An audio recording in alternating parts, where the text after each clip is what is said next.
What's up, everybody? Slightly off topic crew here. We got episode 19 in the house, a little monster bash. I am your host, the real Ant-Man. E-Tep. So, now, unfortunately, you guys won't be able to interact with us this evening. No. This was pre-recorded. I am, unfortunately, in the great state of Texas at the moment. So Everything is bigger in Texas. Everything's bigger. Including you.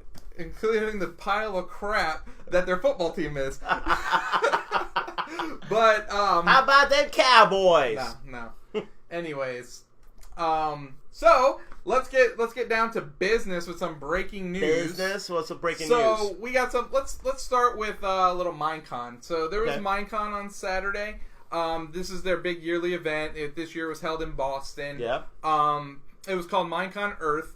So they had like a fan interactive thing. They're gonna redo 3 biomes, which is like a different like area type. Yeah. And so they had a fan vote, which one will be done first. The Okay. Tigra one. So that's the one that has like foxes in there. Then second place was the savannah, and third place was the desert. So they're gonna redo all those eventually. Cool. And stuff, but they did announce a new game called Minecraft Dungeons coming to PC next year. It is basically an homage to Diablo, but using Minecraft. Really? So, okay, cool. Yeah, it looks really cool.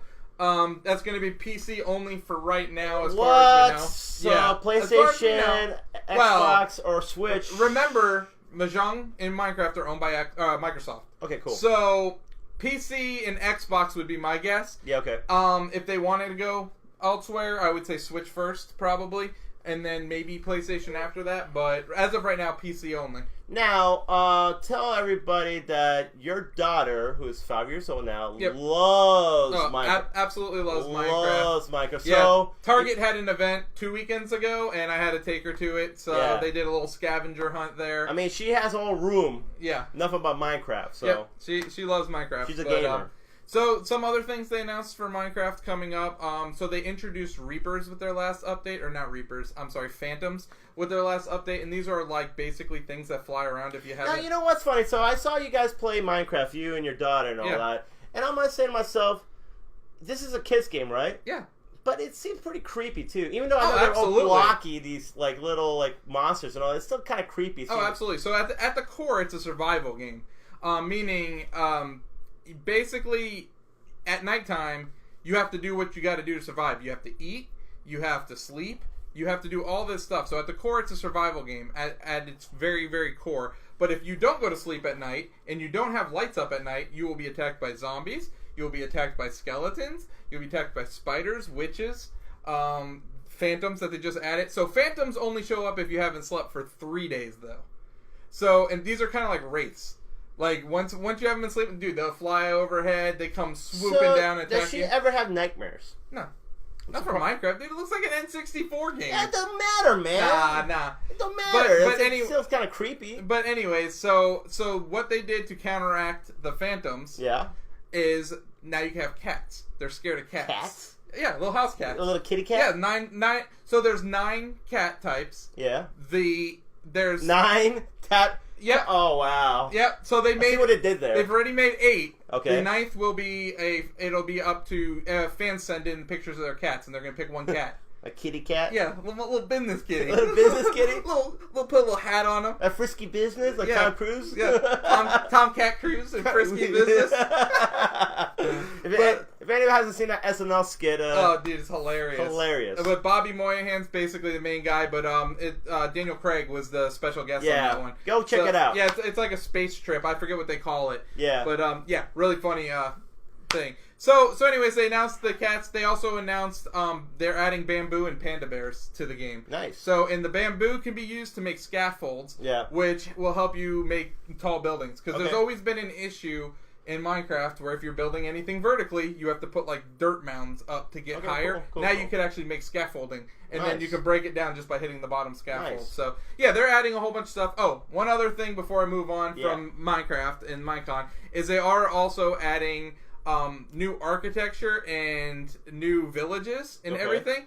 But now they also have an opposite of villagers called pillagers.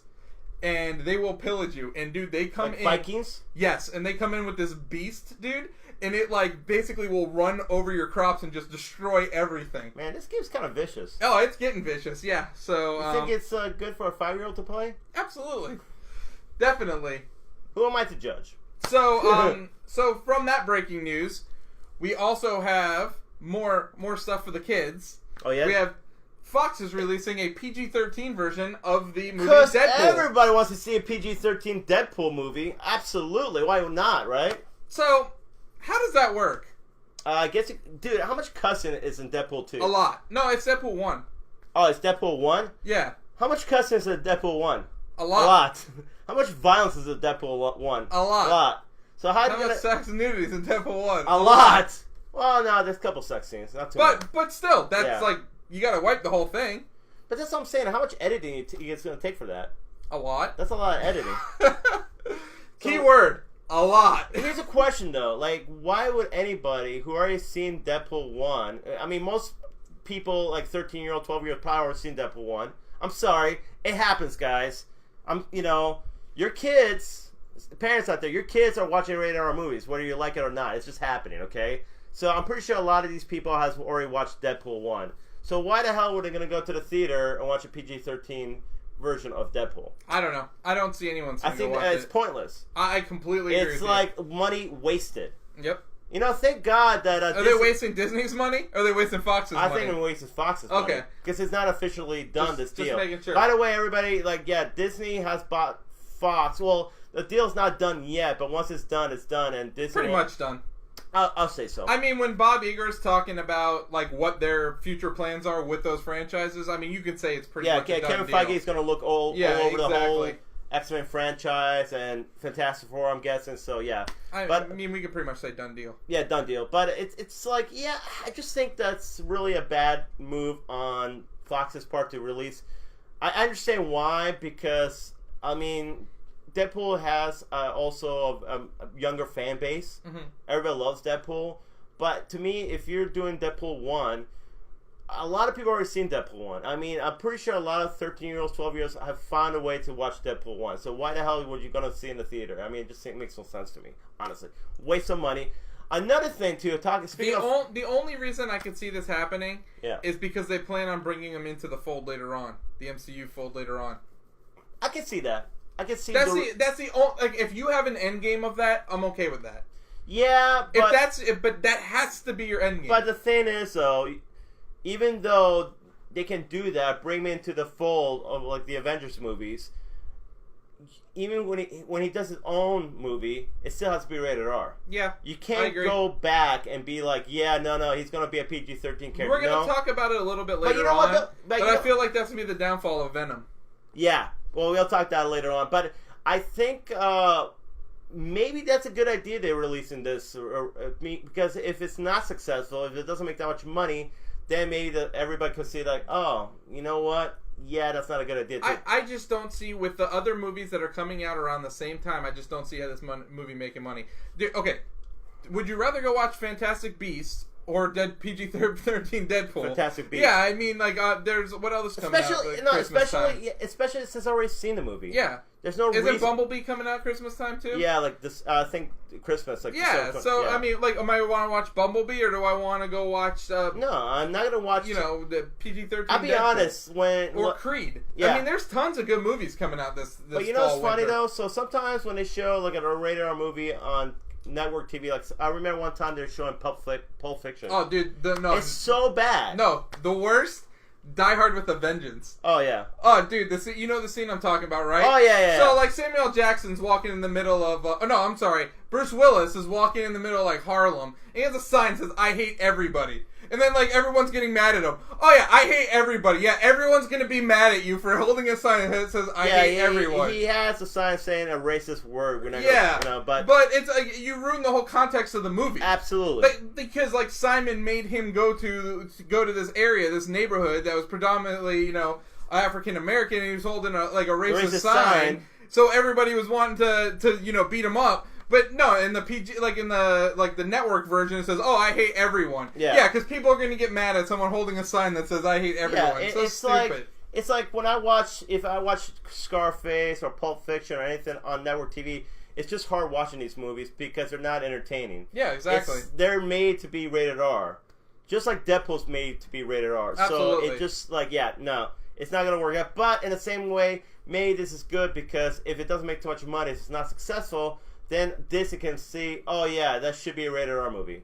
So it's kind of... Oh, well, I think they already said that they're going to continue it rated R. No, they did. So I see what you're saying, though. Maybe this is just them dipping their feet in the water, giving a little test. Yeah. But I see this as a failed experiment. It'll probably make... But you know what? Here's the thing. What does it really cost them besides an editor? No, I don't think too much. Well, the movie's already made. But it must cost something to the theater, right? To put in the... Well, and that's all digital now. It's true. They don't send in film out. I mean, they're gonna cost an advertisement. Whatever they'll make back whatever they're spending, but they're not gonna make. I don't think they'll make enough to think that it's a worthy venture moving forward. Yeah. Well, I'll just leave it at that. But speaking of Fox, so they also released their schedule. So Dark Phoenix, they showed a trailer like this past Wednesday, which to me was alright. I didn't even watch it. It's actually also alright. It actually really seems a lot like X-Men: The Last Stand, just from the trailer alone. I heard that it doesn't follow the storyline, or at least it's not going to follow like the Dark Phoenix storyline. It seems kind of like X-Men: The Last Stand again. It seems kind of in the same sense where like it literally they took it from that movie because they showed a scene where Jean was young and Professor X is trying to like mentor her, but he sees like how she's troubled. Yeah. Just like at X-Men: The Last Stand, And then like they go to Magneto too, and it's almost like he's kind of involved with the whole thing, just like he was in X-Men: The Last Stand. So it's almost similar to that storyline, which I'm kind of like... But the movie was garbage, so... Yeah, exactly, which I'm like, why would you want to go to that same storyline again? It just seems kind of... I just can't wait till everything's washed and they're in the MCU. Yeah, me too. Like they just... I think the X-Men at this point just needs a clean break. As of right now, yeah. They had a couple of great outings with First Class and Days of Futures Past, but then Apocalypse came out and it was kind of underwhelming. I thought the movie was pretty underwhelming. It could have been better. It could have been great, but it just didn't live up to expectations. Deadpool is great. Logo is great. I mean, those are great movies right there. But I feel like the reason why they're great is because they're more small scale movies and they're rated R. So it's kind of like... With X-Men, though, I feel like sometimes you got to go bigger scale because, I mean, most of their big story plots were like the Sentinels and stuff like that, that's pretty global scale. Yeah, I think the problem is, though, like, as of right now, they don't have anything with, like, what they got, with the cast and everything else. Yeah. I think they're... I mean, Winter Soldier was almost like the Sentinel storyline, really.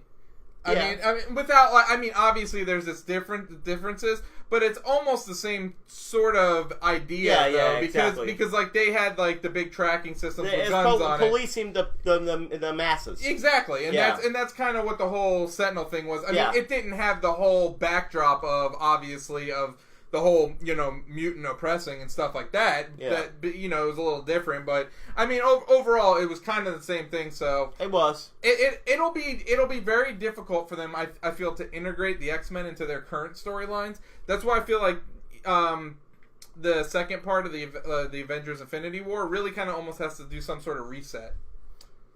And I think they're going to do I Yeah, because it's going to be very hard to integrate like all these characters back into it moving forward. Well, as long as I think the formula they have right now, Marvel, they can't do no wrong. I think everything they've done, all the movies as of recently, they've done right.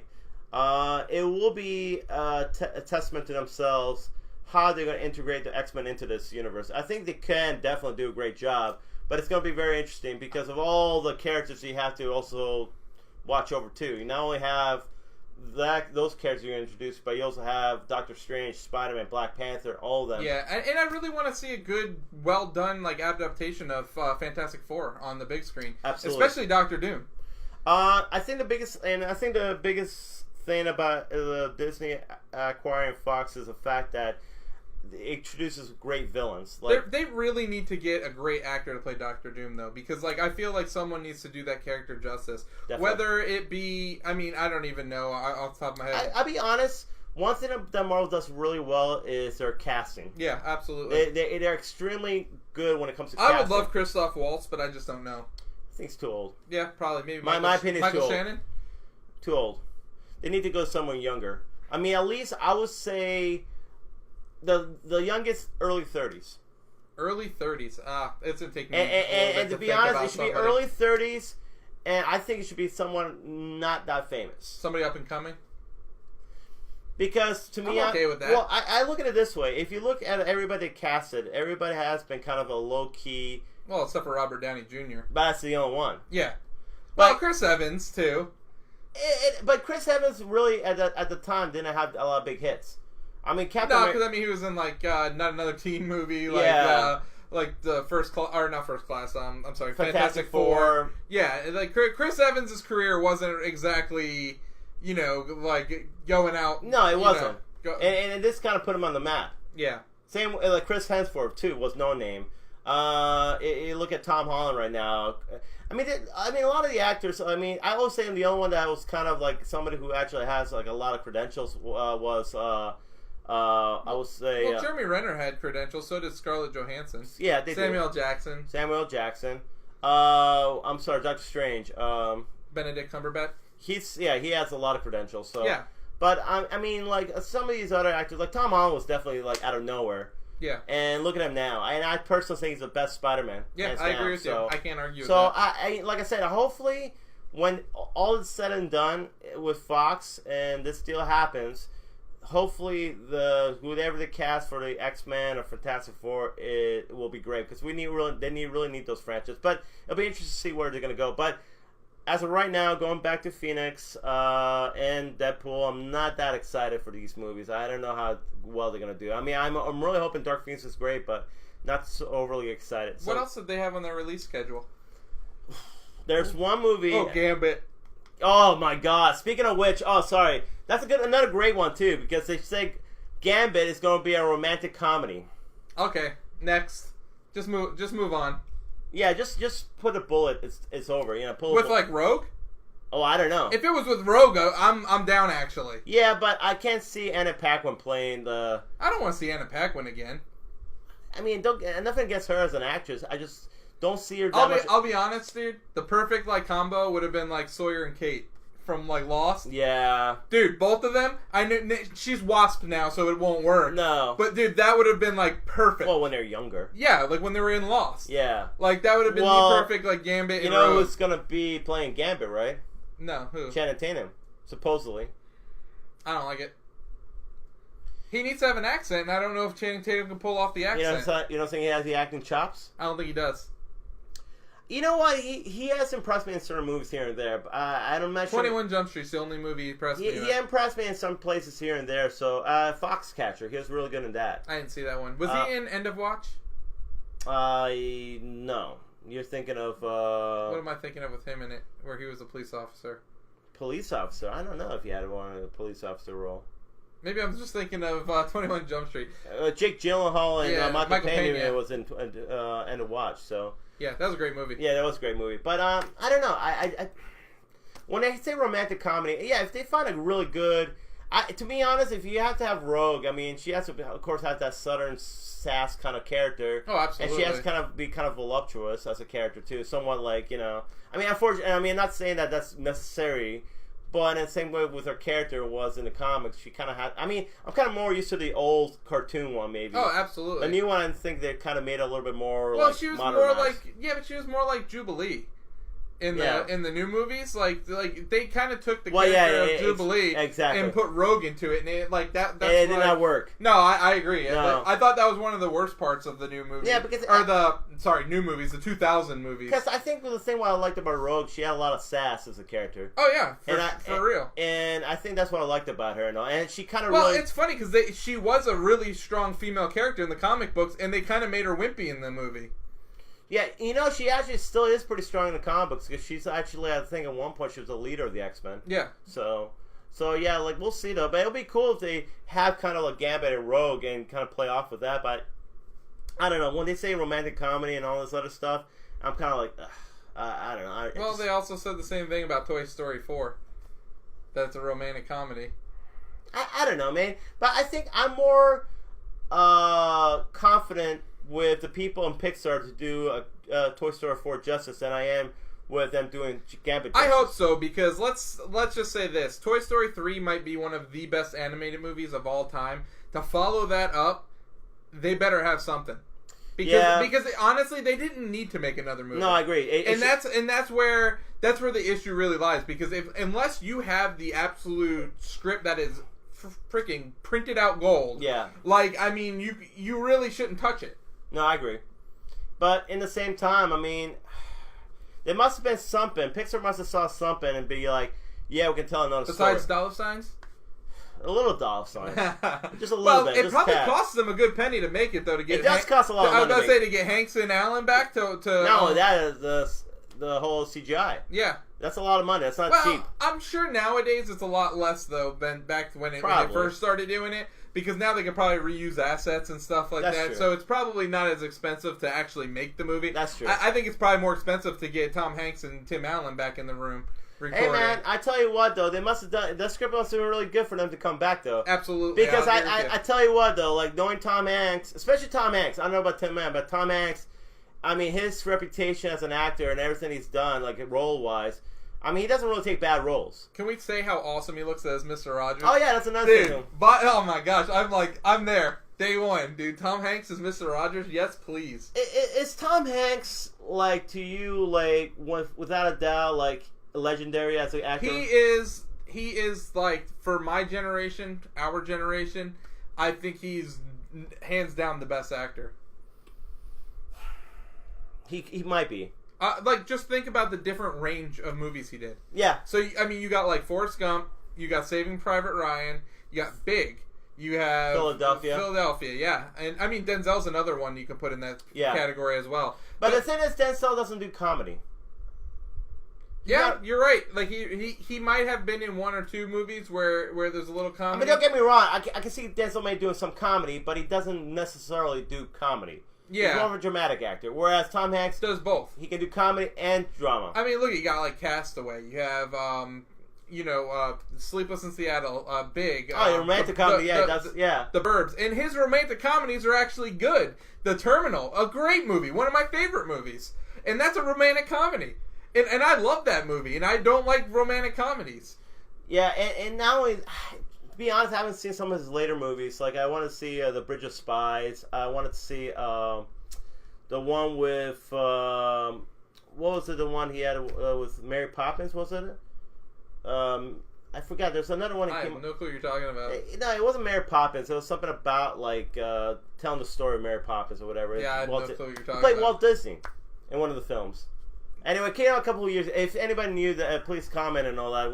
But, there's certain movies he's done in the last few years I haven't seen, but I always feel, though, when he makes a movie, Catch Me If You Can. Yeah. Great movie. I feel like 95% of the time it's going to be great. Yeah. I mean, does he really take a bad role?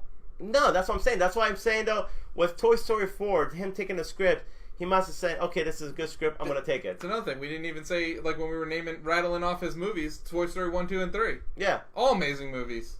Yeah, he probably is one of the best actors of this generation and all that. The fact that he has such great range. And to me, like, that's what I'm saying. I think with knowing, like, him taking the script Toy Story 4, it must be a great script because he wouldn't have taken. I'm trying to think of a bad Tom Hanks movie. I can't. Probably some of his earlier movies, I'm thinking. I don't know. The Burbs was great. And that's like like Joe versus the Volcano? I don't know if I've seen that one. Yeah, I'm not sure if that was that great, but... Maybe, in my opinion. I never seen it, to be quite honest, but... No, he hasn't really done too many bad movies. Most of his movies have been excellent. What about Colin Hanks? Not so much. I feel bad for the kid. How do you live to your father's footsteps when he's, like, that amazing? You can't. He's like the... I'm not going to say it, but the Michael Jordan of acting. Michael Jordan? Tom Hanks. Not Colin Hanks. Oh. Yeah, but did Michael Jordan have sons that tried to play basketball? Yeah. Oh, did they? Yeah. Oh, man. Or like Pete Rose's son, he was garbage at baseball. Yeah, he's had, Now Archie Manning, that dude got some good kids, man. Peyton and Eli, that's some pretty damn good kids. Yeah, but Archie Manning wasn't like the best quarterback at that time. Yeah, but he was playing for the Aints. I understand it, but he wasn't the best quarterback at that time. So you can't really go over there and be like, oh yeah, Archie Manning. Comparing them, it's like... Yeah, but you know what, though? You also got to remember, dude, like playing quarterback at that time in the NFL... was a lot different than playing quarterback nowadays in the NFL. No, I understand that. Like there wasn't. I mean, there wasn't very many great quarterbacks, period, because you could basically clean the clock of a quarterback every play. I get it, but I mean, I still want to say that he is like the pinnacle when it came to quarterbacks at that time. He was good. He was good. He was all right. No, but I mean, I'm just saying though, Tom Hanks, like let's say, he's probably one of the best actors of this generation. Colin Hanks, not so much. Nothing against Colin Hanks. I'm just saying though, you're going, you're stepping into big shoes. Yeah, absolutely, you are. So like, yeah. But like going back to Mr. Rogers, I'm actually seeing that picture. I'm actually excited because I think he's gonna pull it off to a T. Oh, I agree. I think you will. So I think it'll be great stuff to see that. But any other breaking news we have? We have one other thing. Kind of took the internet by storm this week. It is a mashup of two Nintendo characters, classic Nintendo characters, both from Mario franchise. Let's show the image right here. Whoa! We have Bowsette. So this was kind of a take because we have Toadette in like Mario Tennis. Yeah. And so they kind of just took the two and like it's just well, okay, supposedly so the new Super Mario Brothers, right? Yeah. That's coming out. I guess it has this thing where they have Luigi, you can play Mario, Luigi, Toad and Toadette, right? Yeah. Yeah, right? And I guess, like, one of the parts was, like, Toadette, like, there's a crown, like, whatever, like, the crown thing you get, she turns into Peachette. Yeah. So that's what there's, and a lot of people were, like, kind of, like, I guess somebody must have went over there and been, like, well, wait a minute, what if Bowser gets a crown?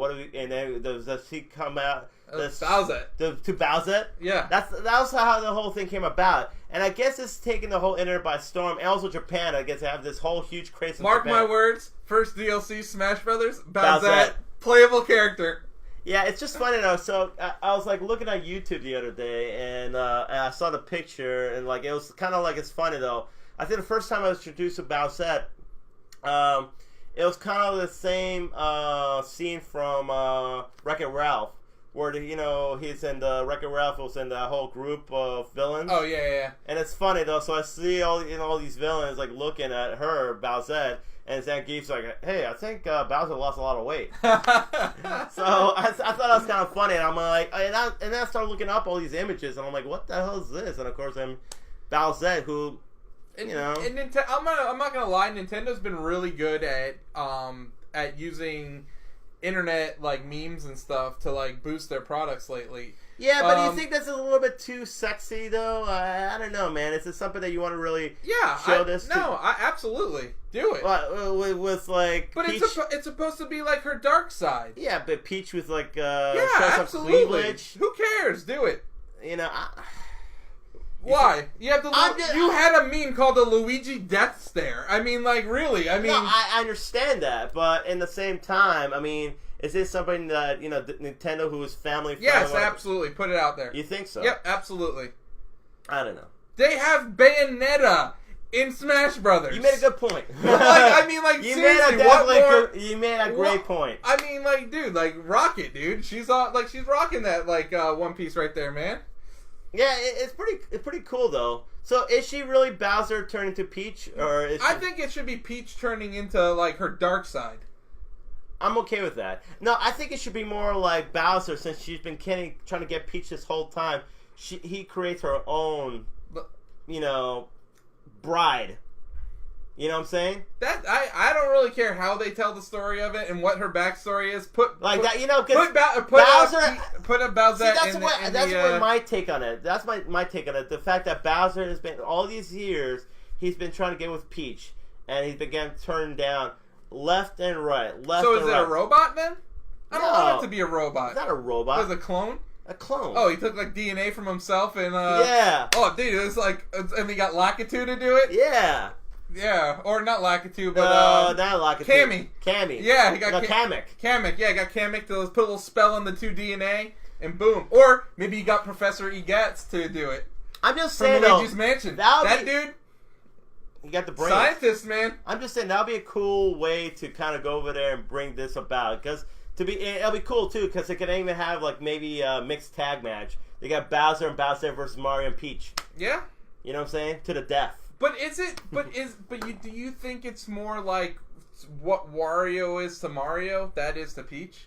Yeah. Do you look at it more that way? I can see that. Yeah. Why not? Because, like, Luigi has... But, you know, it's funny, too, because... Wah. Well, but, you know, it's funny, too, because they've been doing that for a long time. Like, they have Mario, and then they have Wario. And then... Well, I mean, Super Mario Land 2 is our first introduction to Wario. So, yeah. I mean, that was regular Game Boy, probably, like, 92, 93. Yeah. I mean, we're going way back to when, like, that character was actually introduced. So it's just funny, though, because... They seem to make these clones and all that. Where was Waluigi introduced? Mario Tennis, right? Yeah, on the N64. Good job, man. Thank you. I didn't know if you know that one, but yeah, that's good. On the N64, Waluigi was first Mario Tennis. So I kind of feel like doing these characters, it makes sense. Why don't you do an evil Peach? Yeah. I'm telling you, if they can get this into Smash Brothers, dude, it'll print money. I don't see that happening in this Smash No, Brothers. But the DLC for the Smash Brothers. You know there's going to be DLC. You think they're going to do that quickly? They need to ride the momentum of this character on the internet. It'll probably take a year to make it, though. No. You don't think so? No. 6 months? No. The hardest part would be is coming up with a moveset and making her balanced. Well, yeah, because it's going to take time, because you can't give her the Peach moveset. Well, you can make it an Echo character, and then just change all the stuff to be evil. Yeah, I guess you can do that.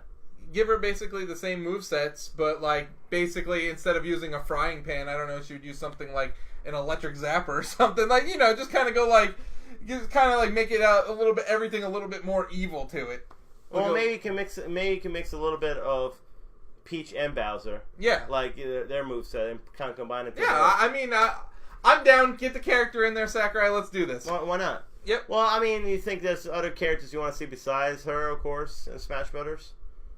I mean, of course, there's always going to be characters that I personally want to see in there. But right now, with internet momentum, with popularity, I mean, like, you really can't. She's become really popular out of nowhere. So, and everyone's cosplaying it, and it's just it really is a phenomenon right now on the internet. I mean, I'll be honest though, it's a really cool it's a cool character. It really is. It really is a cool character. I always like snicker and like a tongue in cheek kind of stuff, like when they made Linkle, like. Come on, dude. Like, you're not even trying. Linkle? Yeah. Like, really? You make a female Link? Like, just make a different character. Like, why does her name have to be Linkle? Yeah. But like, this is actually a cool character. It's just funny, though, like, by whoever created it, which I'm guessing it was some, cartoonist or some kid or whatever, whoever did it. I mean, hopefully they get some rights to it, because... Well, they're not going to get any rights. It's using Nintendo characters. So, but it's awesome. So, let's move on to... talking about the movies coming out in October. Yeah, so like this September or whatever, this past what they had the last couple movies they had this weekend was Smallfoot and Night Class. Yeah. Or not? It wasn't. Yeah, Night Class. That took the box office this weekend. Yeah, it really underwhelmed. I think this whole month, but it usually is in September. Yeah, September usually calms down. But I'm kind of excited for this month because I think there's a few movies out here that actually look really good. First off, let's start with A Star Is Born. Now, I saw a trailer the other day. Now, like, to be honest, I'm not really crazy about romantic movies. It's not going to be my cup of tea, but I'll tell you what, this will be the highest rated movie of the month, and I think it could be up for an Oscar contention. I definitely can see that being up for an Oscar. So I saw the trailer the other day, and it was pretty much... The trailer starts with Bradley Cooper being on stage playing guitar, and he brings out Lady Gaga. I'm not sure of the character's name, but anyway, he starts singing, and then she comes and they start singing a duet.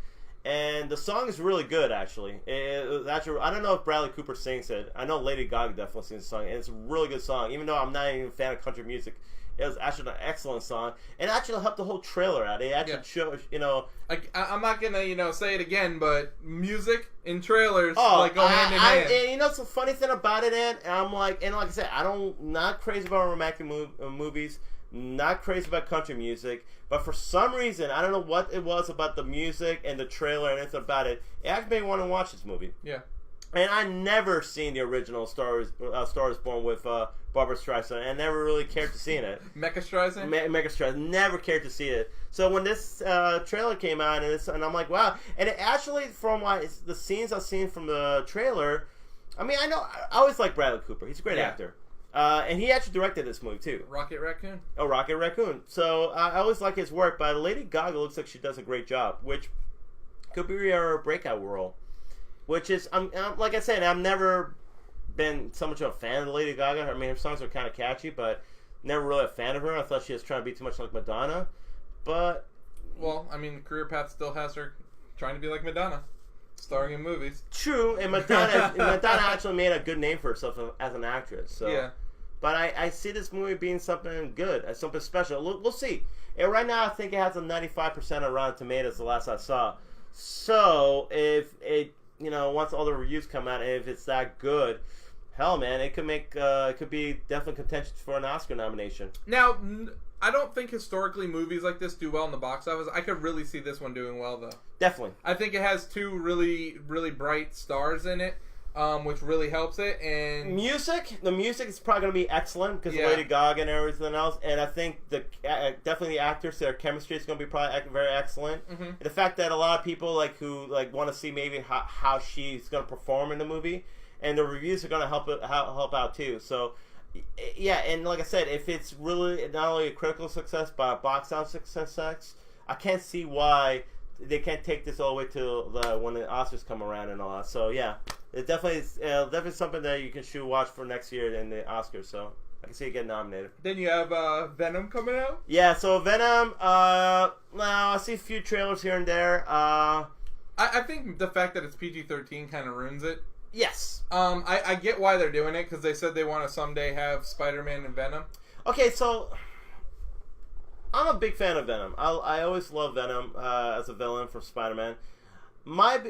From day one, I was always worried by the movie because they didn't introduce Eddie Brock with Spider-Man first.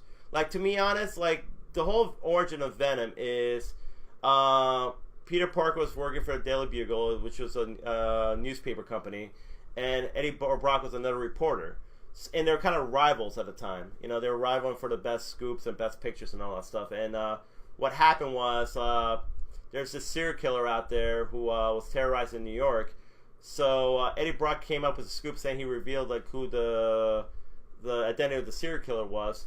But what happened was it was a false report because fake news because Spider-Man ended up catching the guy, and it turned out to be somebody else. So Eddie Brock lost his job and all, got fired, and of course he blamed Spider for that. So at the time, Spider-Man had the symbiote suit, the black symbiote suit, and is that emo Spider-Man? That's emo Spider-Man. Yeah, well, let's forget about Spider-Man. That's so bad. Emo Spider-Man? Bad. Gotta love Tobey Maguire. Emo Spider-Man. Such garbage. Such hot garbage. That's the best scene of the whole movie. Hot garbage. Best scene of the whole movie. Oh my god. When he was all emo singing at that nightclub. Oh man, best scene. Oh please, let me forget that. Dude, put that thing on replay for me. Oh god, please let me forget that. Anyway, so let's see that again. And it's a replay. No, let's not. Ever. Anyway, so at the time too, Spider-Man had a black symbiote suit, and he was trying to get rid of it because it was evil. It was having him do violent acts. He didn't have no control of the suit.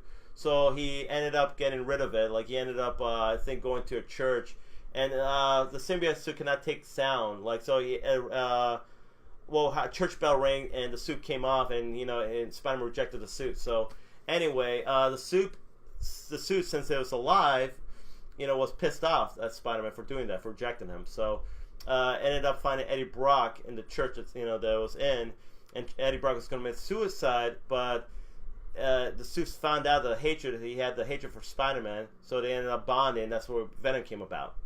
So that's kind of the whole origin story of Venom. And he ended up because of the hate of Spider-Man. So is that going to be the same origin story in this movie? No, movie? it's not. Because it doesn't introduce Peter Parker at all. And that's why I feel that's why I'm kind of already disappointed. It'll never have the meaning. Yeah, exactly. That the comic book has. That's what I'm saying, though. That's why it feels like missing that storyline kind of takes away from the whole... See, there's some things you can get away with, like the Joker, for instance, never really has a clear backstory. No, yeah, exactly. So you could kind of get away with that stuff. But there's certain characters that's backstory is you have absolute necessity, or necessary keys to them. Yes. Where it has to go down a certain way. Yes, exactly. Because I'll be honest with you, so I don't know the comic book Vulture, but the way they gave the backstory for the movie Vulture, couldn't have been a better way to do it. Yeah, and to be honest, I think Vulture's the best Spider-Man movie. Vulture's the best Spider-Man villain in the cinematic universe, in Spider-Man's cinematic universe. Like any Spider-Man. Any Spider-Man. I'm talking about better than Doc. I love the fact that, like, Tony Stark created him. Yeah. It just, like, to me, it makes it that much better. Because the thing is with superheroes, and I mean, you see this time and time again, it's almost cliche, though. Yeah. But I love when they create the villain. Yeah. Because they don't realize what they're doing. Exactly. So, like, Tony Stark, that's a good one. I mean, you even see it in the Netflix cinematic universe where they'll create the hero winds up creating the villain. Yeah, of course. So it's kind of like in some ways like the Dark Knight, like Two-Face got created too. Yeah. By like the actions of Commissioner Gordon or like Batman, kind of like their failures created Two-Face. Mm-hmm. So you saw that too. So, yeah, it was great to see Vulture. And I think Vulture is one of the best villains in the comic book cinematic universe. So, I hope they introduce, whatchamacallit, Doc Ock in the next Spider-Man that'd be great. I mean, I like... I'm like, don't get me wrong, Vulture's cool. But, like, I want him to get to the A villains of Spider-Man. Because Spider-Man might have some of the best Marvel villains. I totally agree. So I think, honestly, Spider-Man ranks, has the best rogue gallery right next to Batman. So... I still think Batman has it. No, he has a little bit better. Has it by a wing. By a wing, yeah. But very close. Yeah, I see what you did there.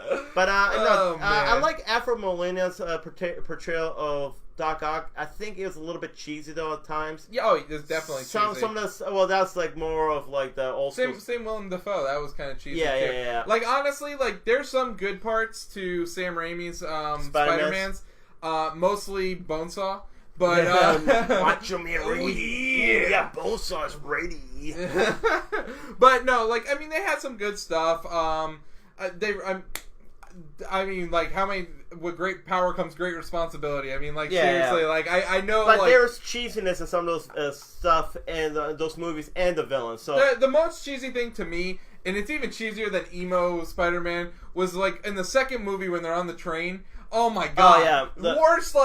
Worst comic book like movie moment scene? Ever. Like, oh, we won't tell. Yeah, when pretty much all the whole passengers in the runaway train saw him as being Peter Parker, and they're like, we will keep your secrets. You saved our lives. Yeah, that's not gonna happen. Yeah, someone's selling that story to TMZ. Yeah, I'm sorry to tell you, TMZ's waiting. They are gonna give you a couple million for that. I don't believe New Yorkers would be not noble, and we're New Yorkers. So yeah. Well, it's better than the Boston guy throwing the ball back at Stanton the other night. Did you see that? No. Oh, Stanton he extended the Yankees home run record. Congratulations, Yankees, for getting the home run record. Yeah, put one over the Green Monster. Yeah. And some idiot out in the outfield throws it back and it hits Stanton like while he's rounding the bases. Stanton handled it like a professional though. He was like kind of like, oh, what just hit me? But then he like looked back at the guy, like tipped his hat to him. So no bias whatsoever against No, I mean he could have gave him the New York salute if you wanted him to, but I mean. He handled it like a professional. Anyways, so going back to Venom, and I'm just we're going back to the backstory and everything that happened with that. Like I said, I just don't see the character being that great with like not having the Spider-Man backstory. Now, yeah, surely they can introduce him later on in the Spider-Man movies and introduce Tom Holland, make him a villain. But I still feel like that backstory made it so great because he had an obsession of trying to kill Spider-Man. Yeah. So you're not gonna have that.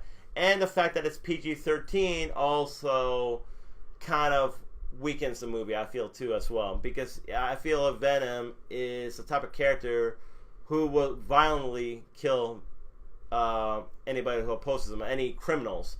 So I don't see how that's going to be, how they're going to portray that in the movie, having him be PG-13. I don't see that either. Tom Holland's a great actor. I think he can pull it off, but... I don't know, man. I tell you one thing about the movie, though. I love the way the Venom looks. The costume, everything about it looks great. Yeah. He's huge. When they did the symbiote and the symbiote, yeah, he's great. He looks huge. I hope it's not a trend that we're going to start seeing villain movies. Well, yeah, and that's another thing they're doing right now, too, with the whole Joaquin Phoenix as a Joker. Yeah, you have the Joker movie, you have a Venom movie, you had, what was the one that came out with Harley Quinn? Birds of Prey or something? No, well, you have that one too, but no, the other one with Harley Quinn. Suicide Squad. I mean, like, I hope this isn't a Hollywood trend of doing like villain movies. I think it's because like when you see Guardians of the Galaxy, they are kind of like very anti-heroes kind of thing, and the way they portray them. But they're anti-heroes. That's the thing. Yeah, I know. Like you have now. Don't get me wrong. Like Rocket's really not really a hero at all. I mean, when you look at it, like that's exactly. But Drax is noble. Groot's noble. Yeah. Peter Quill is an anti-hero. Yeah. Gamora is like, she's really noble, actually. Yeah. Rocket's really the only bad seed of the group, and he kind of they actually did the best job with the scene between him and what's his name, Michael Rooker's character. I thought that was the best scene in the second movie, where like they were talking and he's like, like you act like you're all tough and all like the you know what I'm talking about, Michael Rooker's character. Yeah, he's like saying like, oh, you think Yondu. you're all, Yondu. He's like, you act like you're all tough and all, but like you're scared. Like deep down, like I know you're scared and stuff like that. So it's a really good scene. No, it is, and I think. Like you were saying, you definitely hit the nail on the head when it comes to all these characters are kind of balanced, and I said they balance each other out. That's what made it so great. Yeah. I mean, they're kind of like a dysfunctional family, but they always butt heads, but they love each other in the end. Yeah. And I think the last movie kind of pretty much said that about them. How they're like a family and all, and like having somebody lose somebody. Like I remember there's one scene with Rocket, like he knocked out Gamora because said, I already lost a friend today. I want to lose another friend. Yeah.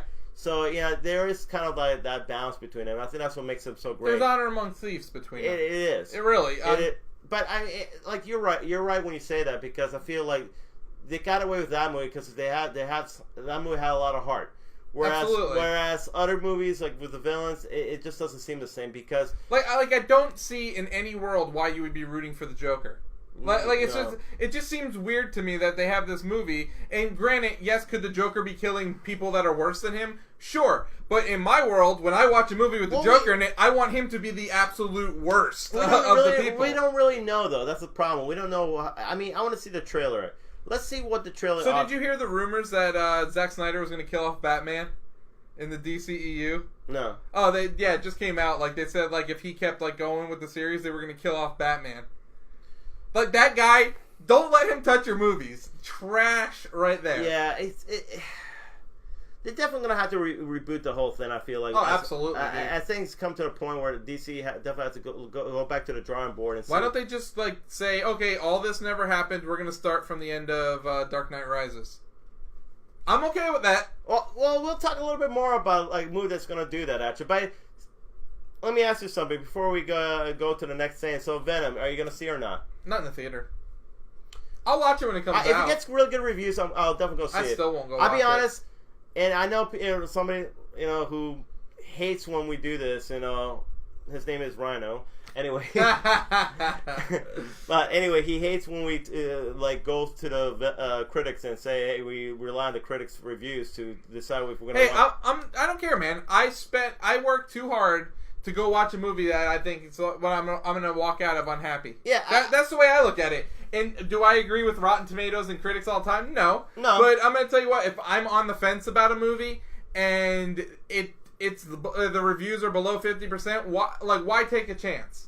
Yeah, exactly. Now, if I'm all over a movie and it gets less than 50%, so you know what? I might go see it because it's something I'm excited for. It's something I want to spend my money on. Then you're still taking a chance either way. I really do hope Venom is great. I really do hope. I hope for their sake it's great, but I'm very skeptical right now. I'm skeptical. I'm skeptical outside of any comic book movie outside MCU. Really. Not if it's Logan or Deadpool. I honestly, I'll give you Deadpool. I don't know about Logan. Like his X-Men movies are all over the place. Yeah, but I think that one was amazing. No, when I saw the trailer, I was like, "Oh yeah, that's gonna be great." You want to know why? Music and just everything about it. Awesome trailer for that. So what's the next movie? I can't. That's the one with Ryan Gosling, and I think it's First Man. Oh yeah, so there's a Hulu show that's the same thing on there. Yeah.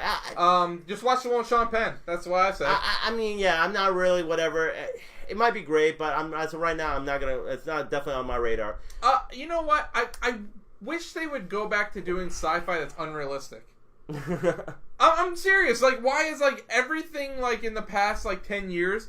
They always go for like the realism like Martian. Yeah, like everything. It's like, dude, no, go back to Star Wars. Go back to like Star Trek. Like that's the movies I want to see in outer space. Yeah, it's funny. So they had The Martian, and then I think a little bit after that they had also Interstellar. Interstellar, yes. There was also Arrival. Yeah. Like, I mean, like seriously, like stop trying to be so realistic. I don't want realism when it comes to space movies. I want to see going to all these cool different planets. Because I feel like we're almost at the cusp of that too. We are. We have Space Force now. I know. I feel. Come on, we have Space Force. Space Force.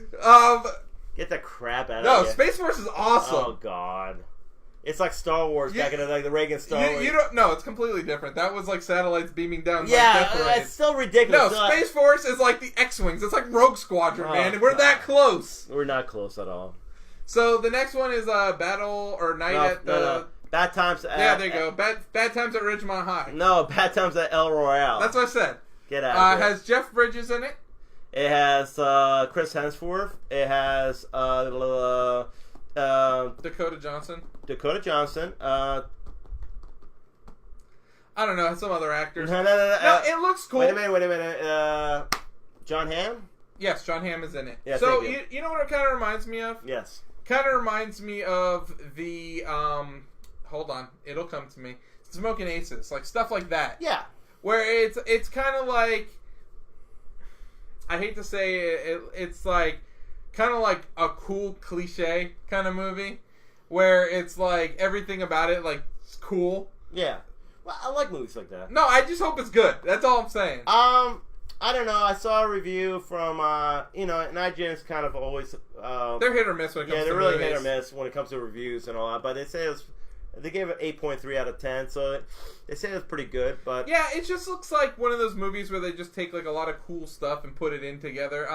Yeah, like Smoking Aces is a great example of that.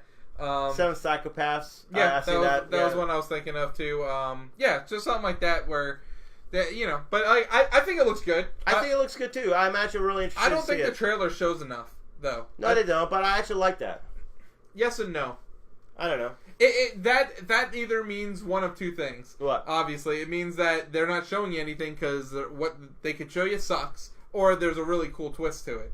So let's just see. Yeah, we'll see. So what do you think of Halloween?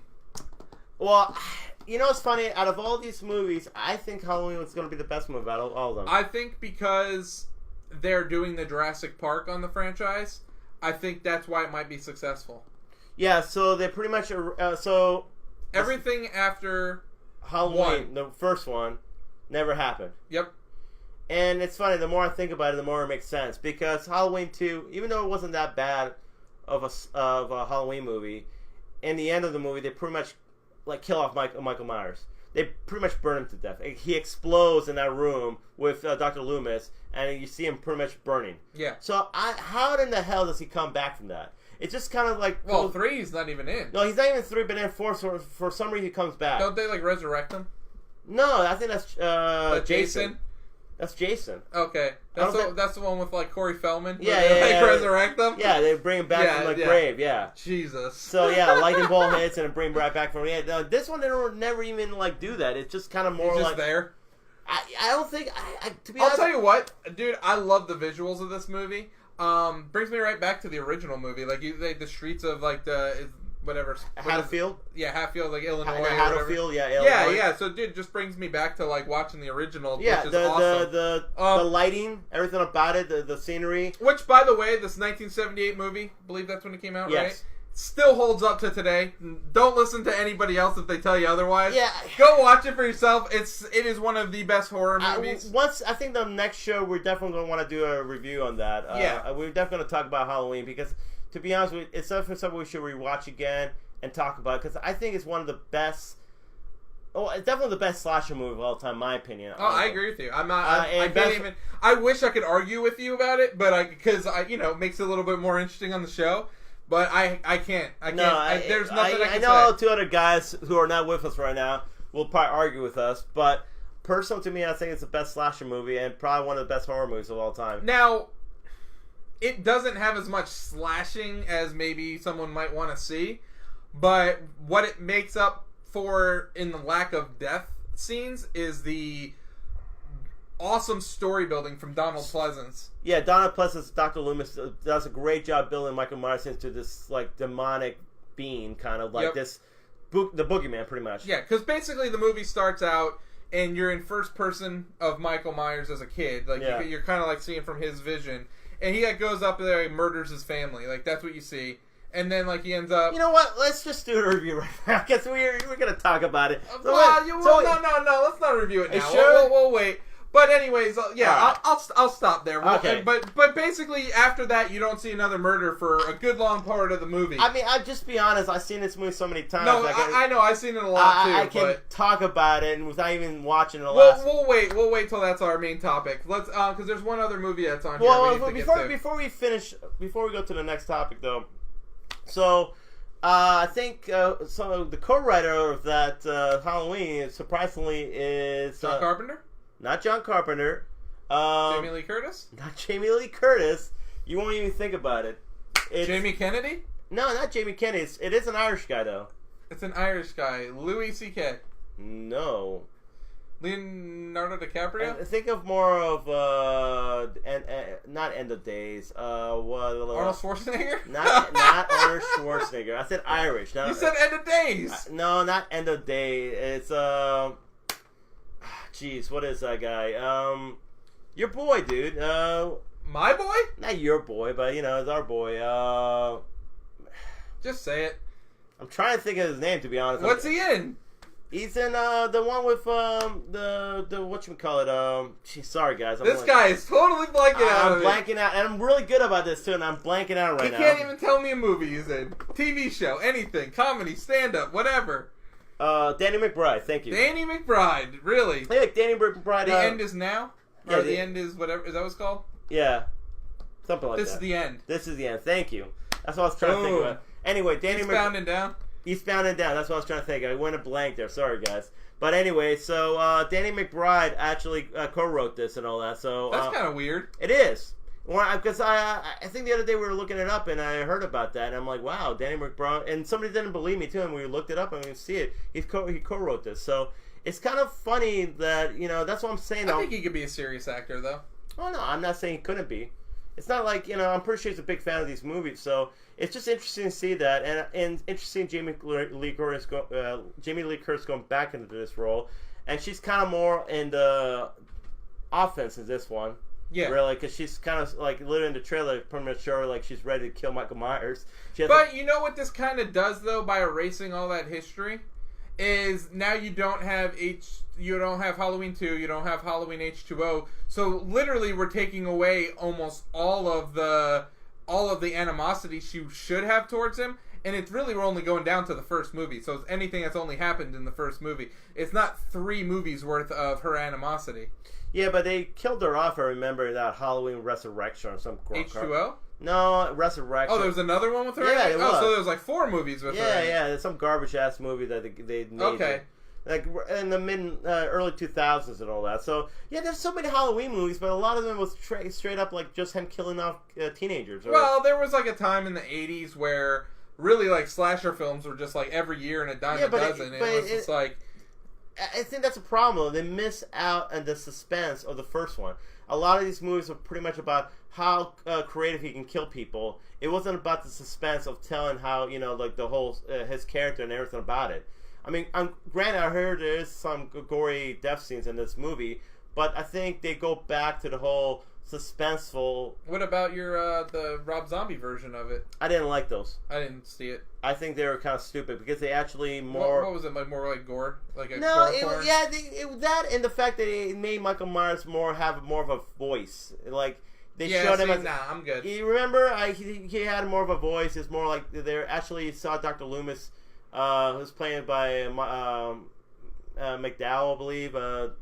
Michael McDowell, I believe it was.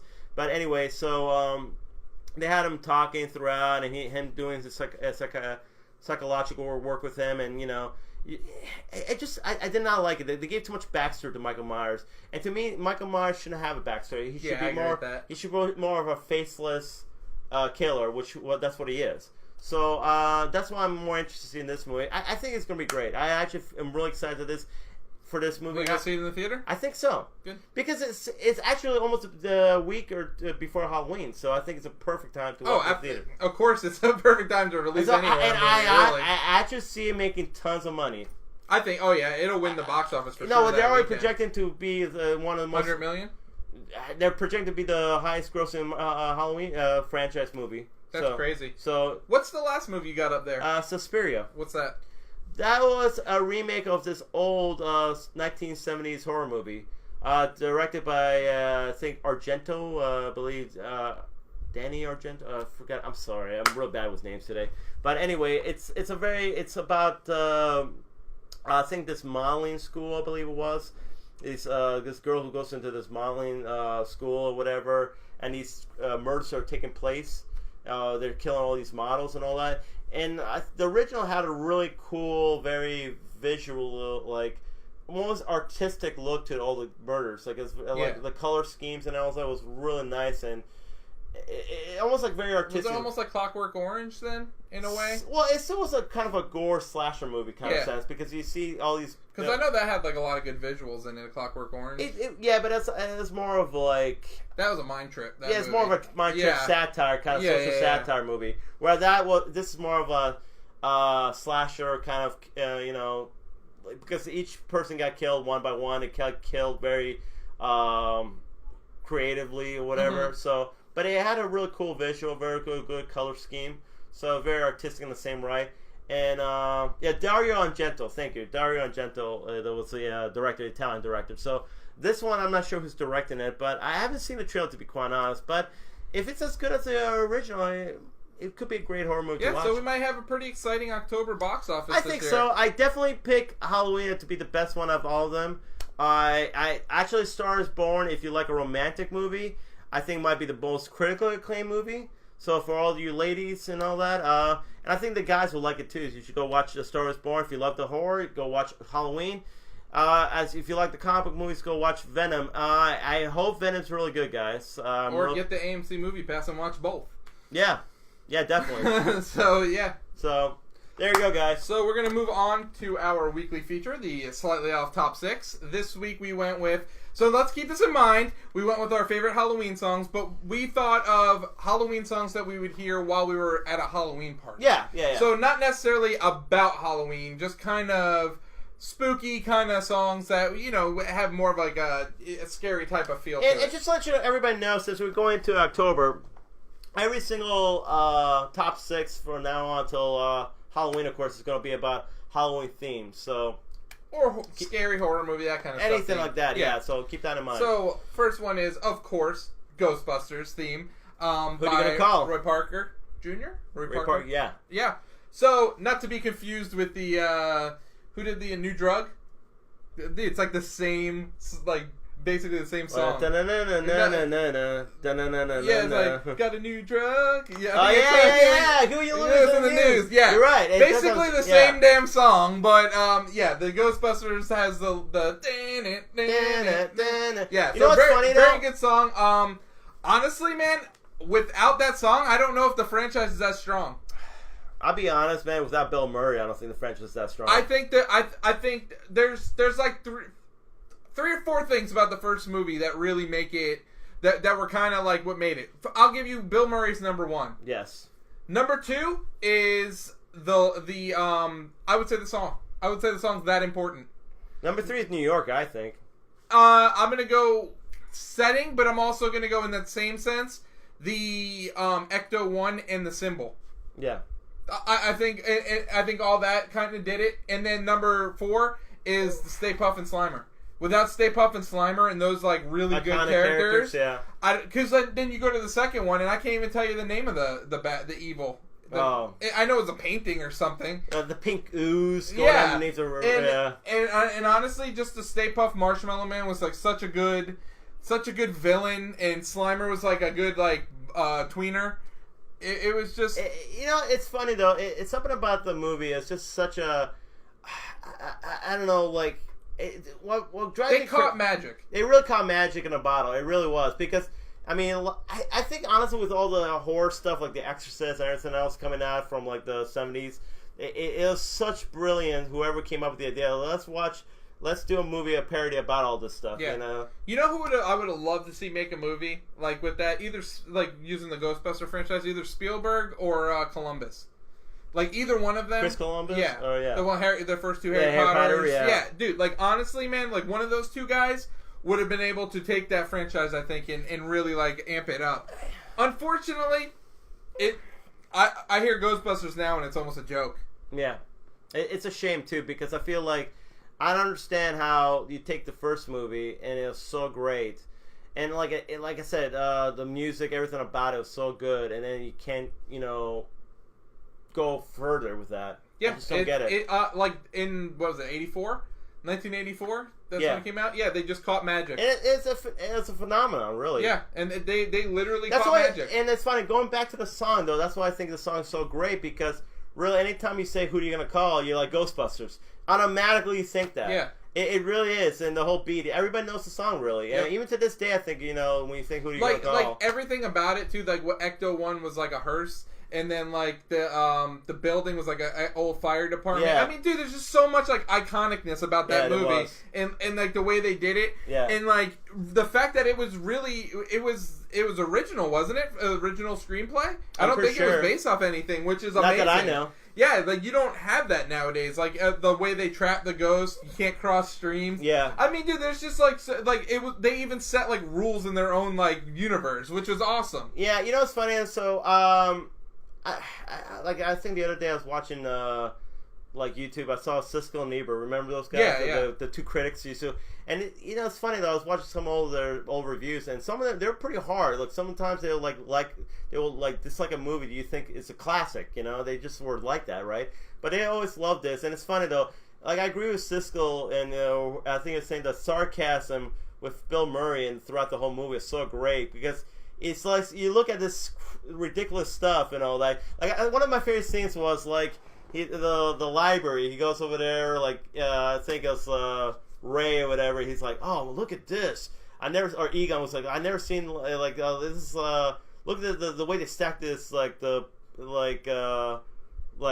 books and all that. It's like something like a experiment." And then Peter Venkman was like, "Yeah. A human can never possibly stack these books like this, I'm saying? Just like regularly stacked books, like, a human can never do this, that. So it's just a lot of sarcasm throughout the whole movie. It's just so funny how he just kind of like makes fun of everything. He just never takes it seriously.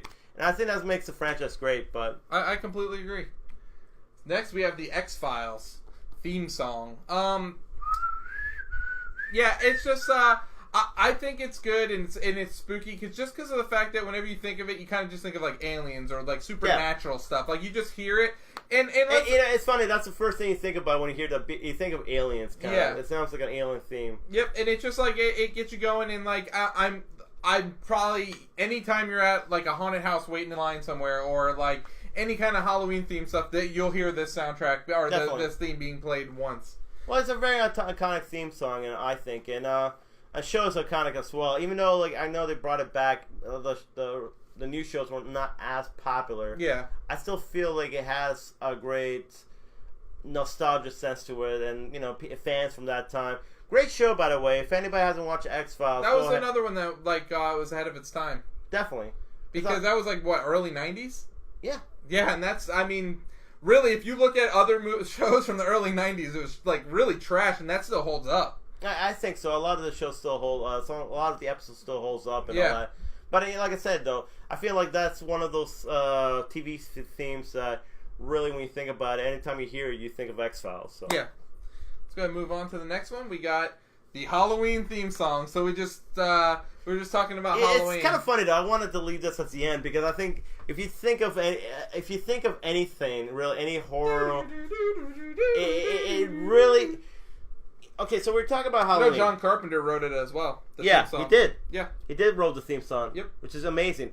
It's funny, though, like, would the movie be that good without that theme? Yes. And I'm not one to normally say that. Now, don't get me wrong. The soundtrack and the song's amazing, but there's other things in the movie that boost it. Yeah, but I think the music, the theme of the movie, definitely elevates it to a new level. It's definitely It's definitely great. I mean, you could say the same thing with Friday the 13th and the... I mean, that, like, just, like, those little sound effects right there, like, I mean, boost the movie. I mean, would Jaws be the same movie without the... You're right, because I think the first Jaws was amazing. Great movie. I still... It would take away from it a little bit, but I don't think it would ruin it. Yeah. Like same with Halloween. It would take away from it a little bit, but I still think it would be the greatness that it is. But that whole... I don't know, John... Now, I'm going to be honest with you, man. I think you take the music out of Star Wars, and I don't know if Star Wars is that good. I'm going to be straight up honest with you. Yeah, because it seems kind of cheesy. At least the first one. Yeah. With the special effects and everything about it. Even though it's pretty cool, it can still be kind of hokey without that music. I mean, I'm sorry. When Vader's walking up, it's like... Dun, dun, dun, dun, dun, dun, dun. Yeah, it has a lot of... well, it's a space opera. That's what they call it. And I think that music definitely makes it into that. John Williams is a musical genius. Absolutely. Like, there's just so many great songs he does there. But going back to the Halloween theme song, it really is. I mean, it's just one of those songs that like any rock band. I played in rock bands before. And that's you playing a Halloween show. That's the song you're learning to play. I remember your band back in the day used to play that too. Yeah, so I mean, like if you're playing the show around the Halloween song the time, that's the song you're going to learn to play. It's like the whole soundtrack of that movie is great because I even like the whole like dent, yeah. Like the whole like it just builds a suspense of like and you know what, it was going into the electronic age at the time at the late 70s, but it's not 80s overdone. No, it's not, because like you'll watch some 80s movies and you still have like the really big like electronic jumps like the kind of like things and it's like you have like a really like 80s sounding stuff in it. And it's like I know some of it, like Kung Fury, where like of course they're going for the overcheese of the 80s. Yeah. But like when you're watching a serious movie, it's hard to watch some of it. This theme is probably one of the few themes I can think of that really holds the test of time. That to this day, it's still here and it'll still be great. You know, it's not something where it's aged poorly. I agree with you. And I feel like I'll be honest. Hopefully, they have it in the next movie. At least in the next Halloween movie. Oh, they have to. They have to. They have to have somehow some sort of form of song. But it's better without lyrics or anything. Just the theme. Just the theme itself. Yep. Yes. All right.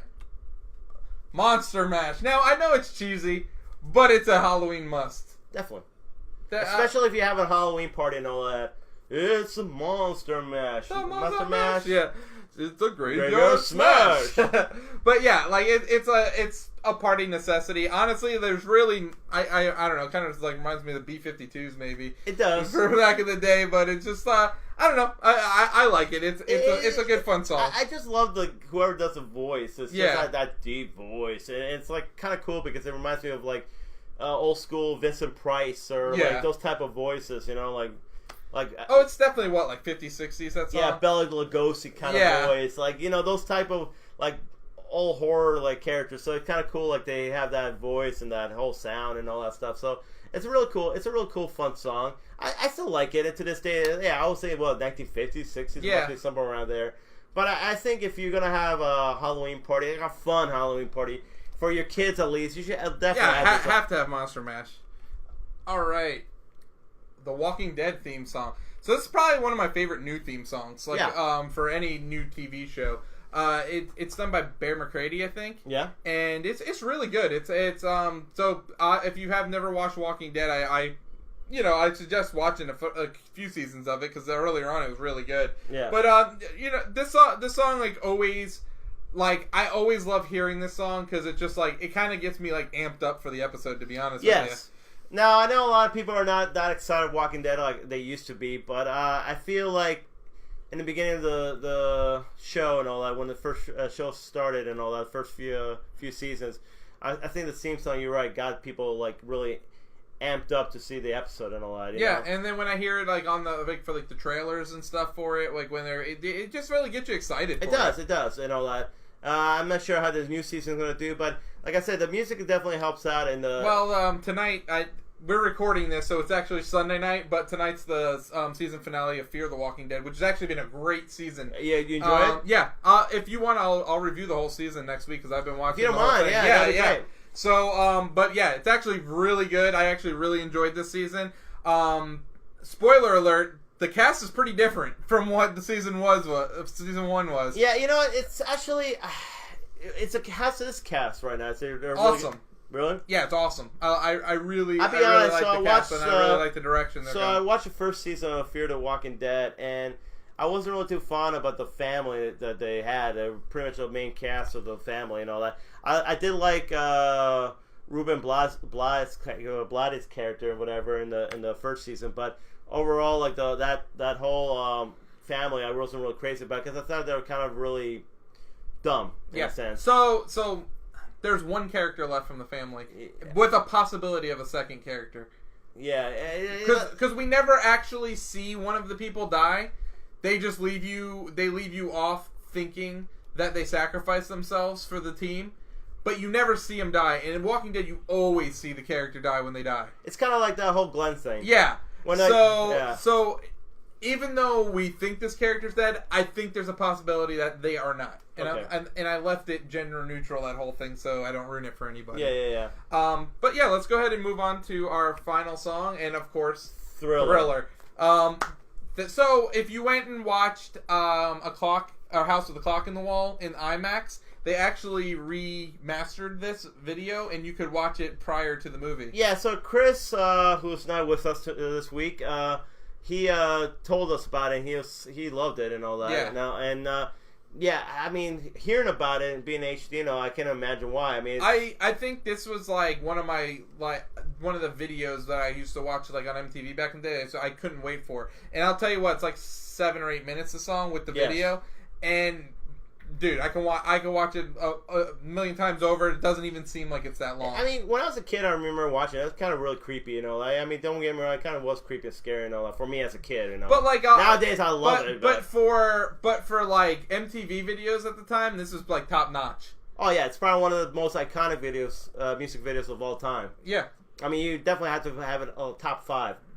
I mean, it's up there. I can't argue with it. I really can't. I mean, I used to watch, there was a time that, music videos were the thing. Because, there was, you had radio, then you had music videos. Now I think you have, Spotify and stuff like that, and that's kind of, where you sell your music, or YouTube or whatever. Yeah. But, I mean, I would put it up there. I would say It Smells Like Teen Spirit's another one that's, definitely. So iconic. Or Nothing But a G Thing. Yeah, that... Because of the whole rap, I mean, at that time, showing the streets of their neighborhood, how it was. I mean, I feel like that was really iconic at the time. I mean, there's plenty of great, iconic, or great music videos at the time. But to me, this one really kind of set the bar, really. It set the standard. And it still holds up to this day, I think, because the song is great, the whole mood is great, everything about it. And, I mean, who can forget the dance? The whole, Thriller dance, the whole, the whole zombie dance or whatever, and everything about it, it's so good. I mean, it's almost it's kind of almost like a short film too, in a sense, because, I mean, they have, Michael Jackson sitting with his girlfriend, watching, some werewolf movie, and then of course, he's, she's scared to step out, and he's singing Thriller, and then he turns to a zombie, and they had the whole dance, and it's such, and the makeup was great too. Oh yeah, whoever did the makeup for it was really top notch, and I mean the song's amazing too. So and by the way, we just mentioned Vincent Price. He was actually in the music video too, as the voice, the rap boy, So it was a great song, and definitely, to be honest, if I was to say what's the best Halloween themes, I'll pick, of course, the Halloween theme, of course, from the movie Halloween. And I'll pick Thriller. Yeah. Those are to me the best. If if you're to have a Halloween party, or you're to go to any Halloween theme thing, you want to have that in your soundtrack. So I would say some honorable mentions. Yes. The Who's Boris the Spider. Love the song. Let's go. You have to listen to it. I ain't gonna sing it. Oh, come on. I ain't gonna sing it. Come on. Nope, not singing it. Not doing it. Sorry, guys. Also, the Prelude song from Psycho. I thought it's a great song. Busta Rhymes also sampled that in the song. Give me some more. Yeah, great. Yeah, I love it. So I like it, but Pet Sematary too from the Ramones. Yeah, that's another good honorable mention. Definitely. So inevitably, let's talk about it. The sport that's awful, terrible. Yeah, so our teams kind of suck right now. So, yeah. I'm a Jets fan. He's a Giants fan. Obviously. Chris and Actually, Rhino. all 4 of our teams lost today. Yeah, King Black Cherry and Rhino's teams didn't look so good tonight. No, everybody got slaughtered today. Oh, yeah. Everybody was lamb to slaughter. Oh, yeah. Dolphins got slaughtered. Bucks got slaughtered. Jets got slaughtered. What? Giants got slaughtered with help of the referees. I didn't say that, but yeah, they look bad. I mean, yeah, these teams no one looked good. But, I mean, in all honesty, I think by next week or the week after, we're going to see who the real guys are, who the real teams are, and who are the pretenders. So I think sooner we're going to start seeing that pretty soon. So it's inevitable. I mean, we always know, it's funny though. That's why the beginning of football seems kind of is funny, because a lot of times you'll see these teams win, or you see some, like for instance the Buccaneers, and I hate to bash them, but they went 2-0, and now they're 2-2. Yeah, exactly. All that quick. And I mean, they're 2-0. Now, we live in the Tampa Bay area. Yeah. So, all you heard about around here was Fitzmagic for 2 weeks. Yeah. Now you're not going to hear anything about Fitzmagic. Now you're going to hear all about Jameis Winston for the next couple weeks. Which is great, though, because I feel it's good for that team, because if, let's say, they won last game and they even did good today, it would have created such friction, such controversy, such problems that you put Jameis Winston back or bench him. So to be honest, it might be better for them for this to happen, because at least they don't have to have this, what if we kept Fitzpatrick on the field? Yeah. So I mean, one of our mutual friends should definitely still be a Bengals fan, though. They look pretty good right now, 3-1. Oh yes. Instead of selling out his team. Going to the Bucks, you know. Well, he might have to go back to being a Bengals fan, because he can't crawl back now. Okay, like I said, I'm not against all the Buccaneer fans. You know, I know there's a lot of people I know that are Buccaneer fans, but getting beat 48-10 against the Bears, and the Bears aren't that great of an offensive team. No, they're not. But mark my words, I think the Bears are going to be a scary team going into the playoffs. I'll tell you, mark my words. If it comes down to the Bears and the Rams are going to whoop that ass.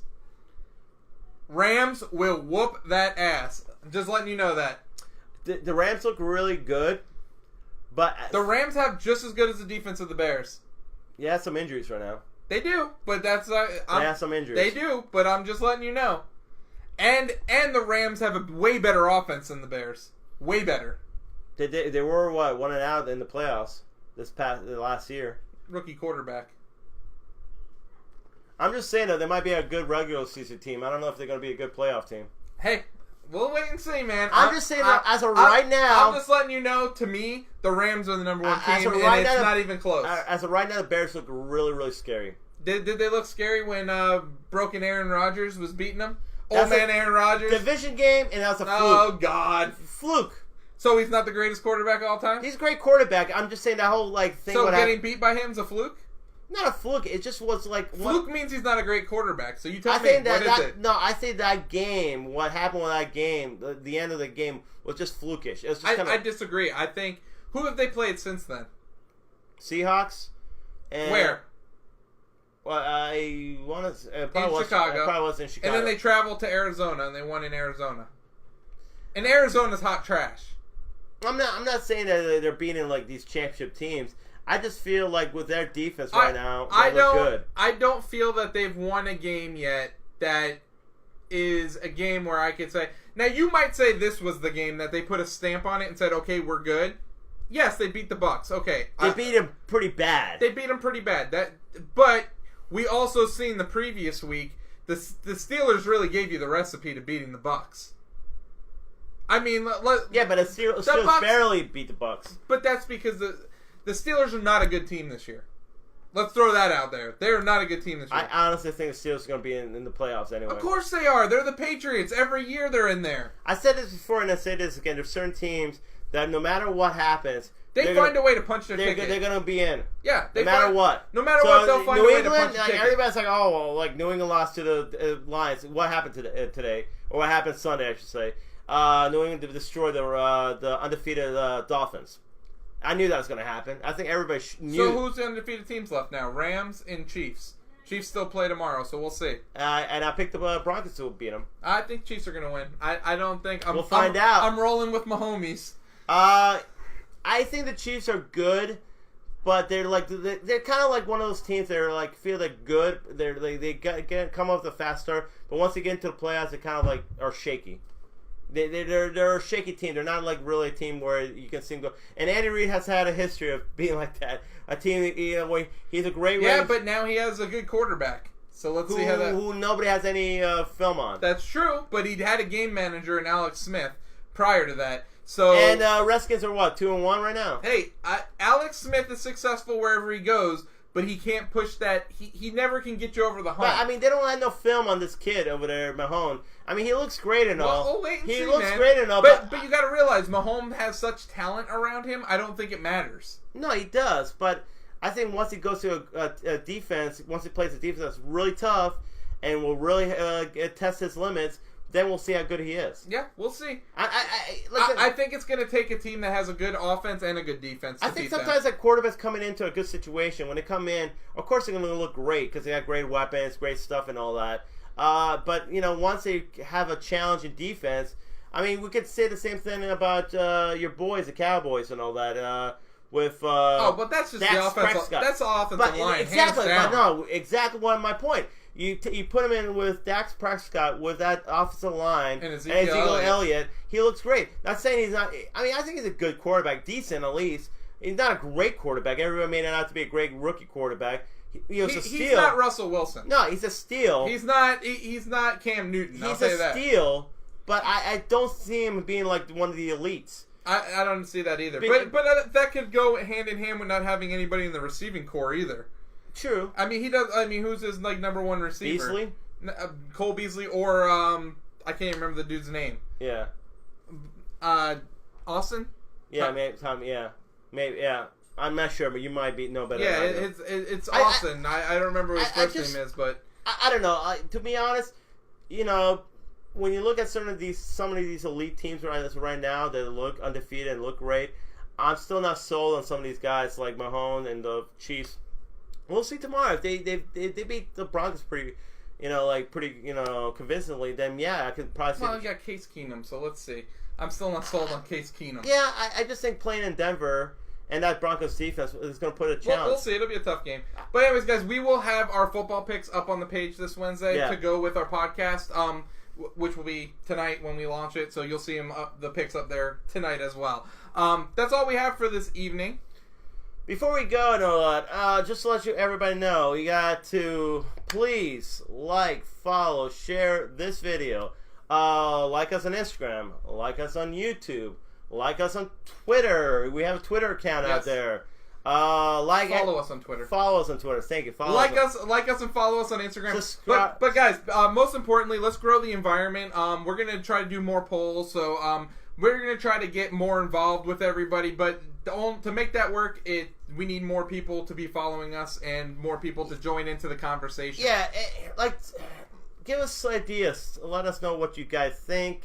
Share it with your friends. Tell your friends to like it, so Absolutely. we can all become one community and join in and talk. And because it's actually a lot polls. Of. Now are we doing this page? Because we want to definitely see it grow, but it's actually a lot of fun because we actually connect with all our friends.